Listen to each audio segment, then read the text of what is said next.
Bienvenue sur Africa 24. Dans cette nouvelle édition du Non-Stop Info, voici les titres de l'actualité.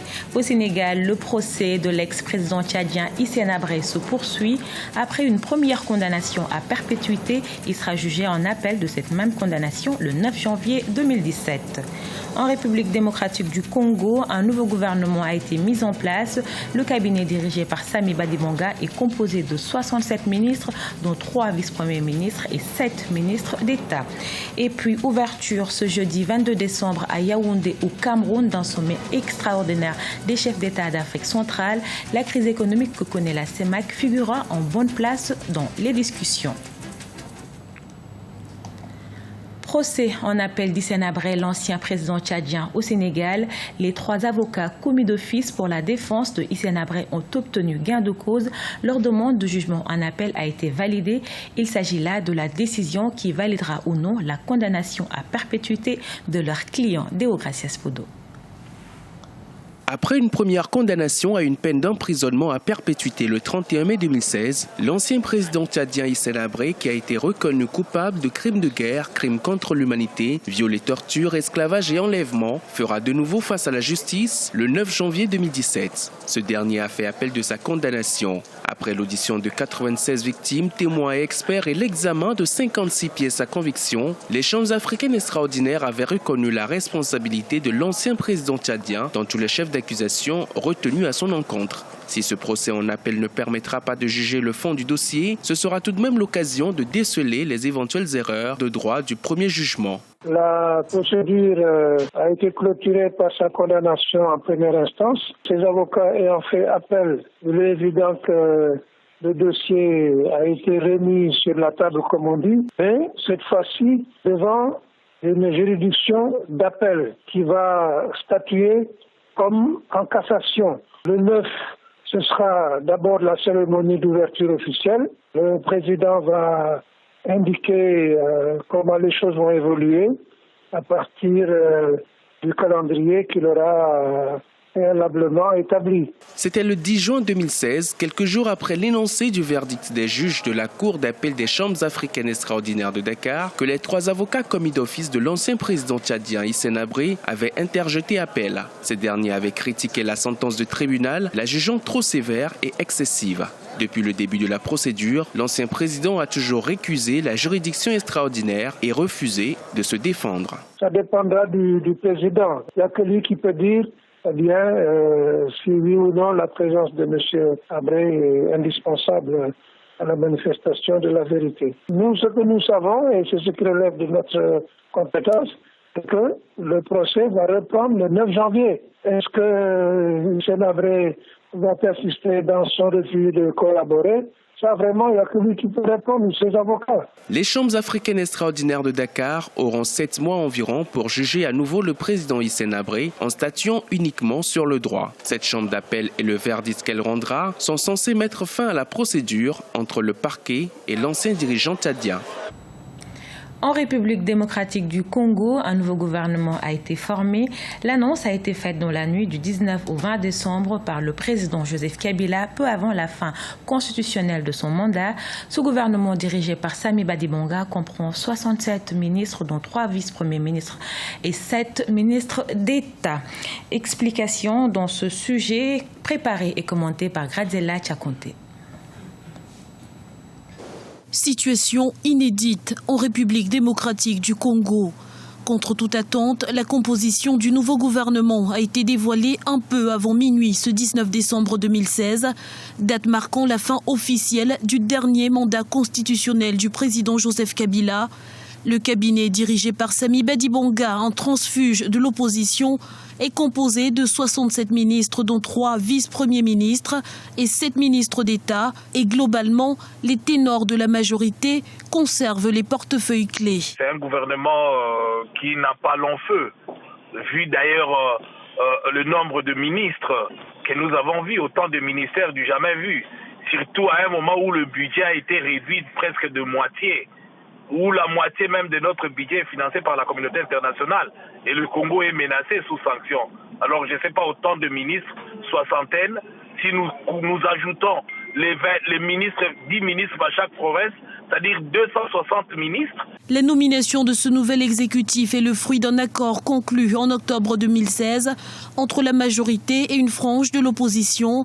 Un accord rejeté avec véhémence par la coalition du Rassemblement réunie autour d'Étienne Tshisekedi et la nomination de plusieurs ministres d'opposition ayant joué le jeu du dialogue national n'aura pas suffi à apaiser les tensions. L'opposant historique a appelé ce mardi à une résistance pacifique. En ce jour du 20 décembre 2016, M. Joseph Kabila a donc épuisé son second et dernier mandat à la tête de la République démocratique du Congo. Il a perdu sa légalité et sa légitimité à la tête du pays. Je lance un appel solennel. D'abord au peuple congolais à ne pas reconnaître l'autorité du reste illégal et illégitime de Joseph Kabila. C'est donc une atmosphère tendue et incertaine qui règne à Kinshasa. Les interrogations fusent de part et d'autre. Pourquoi ne pas avoir attendu la fin des travaux de médiation pour tenter de trouver un compromis politique global? L'appel à la résistance d'Étienne Tshisekedi sera-t-il entendu? Et surtout, le verrouillage sécuritaire mis en place par le pouvoir pourra-t-il résister aux tensions? Les prochaines heures s'annoncent déterminantes pour l'avenir politique de la République démocratique du Congo. Toujours en République démocratique du Congo, c'est ce mercredi que doit reprendre la médiation de la conférence épiscopale. Les discussions politiques que les évêques catholiques organisent avec l'opposition et la majorité présidentielle. De nombreux points de divergence subsistent en effet entre les signataires. L'opposition estime que ce dialogue est un échec et appelle la population à s'assumer. La majorité présidentielle, elle, reste confiante quant à l'aboutissement positif des travaux.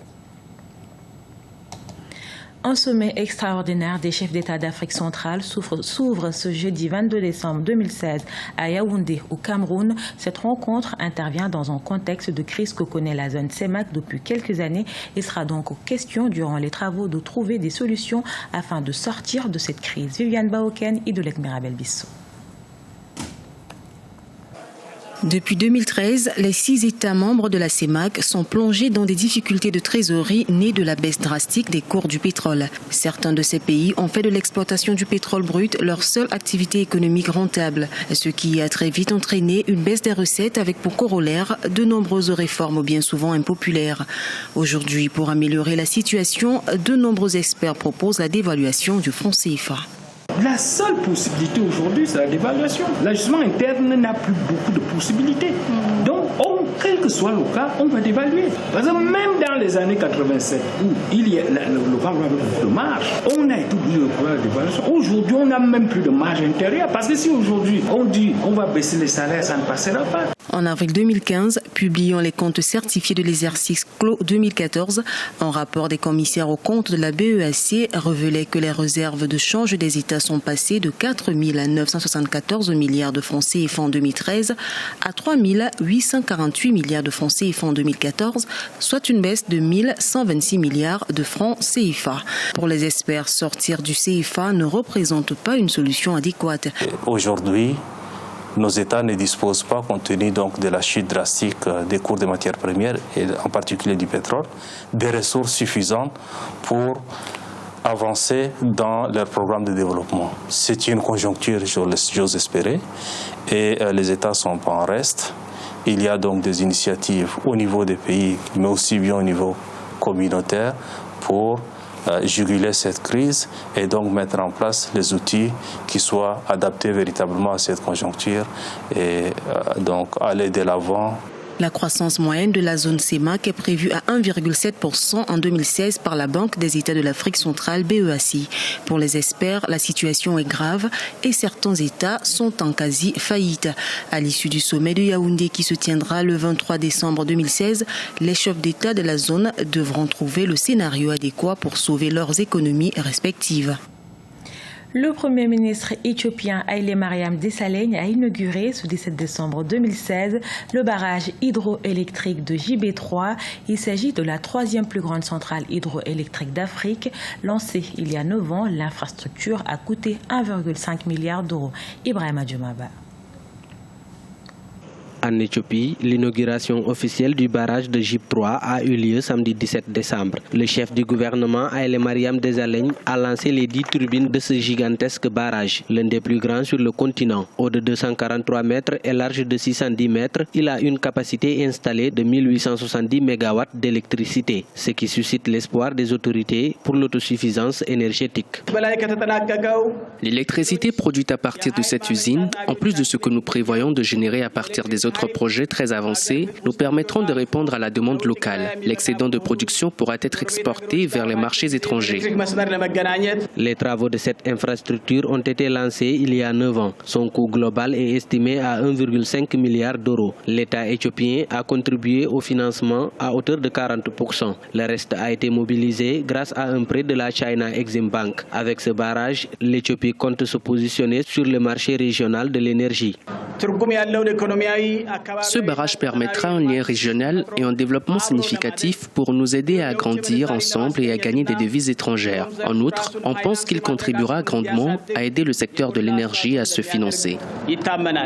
Situé à 470 km au sud-ouest d'Addis Abeba, ce barrage permettra d'augmenter la capacité de production d'électricité de l'Éthiopie à 4200 MW. Le gouvernement veut atteindre 17 346 MW de production électrique d'ici à 2035. D'autres projets sont en cours d'exécution, notamment le barrage de la Grande Renaissance d'une valeur de 4,1 milliards de dollars qui produira 6000 MW dans 5 ans. Ce journal a été réalisé par l'ensemble de la rédaction. Nous vous remercions pour votre fidélité.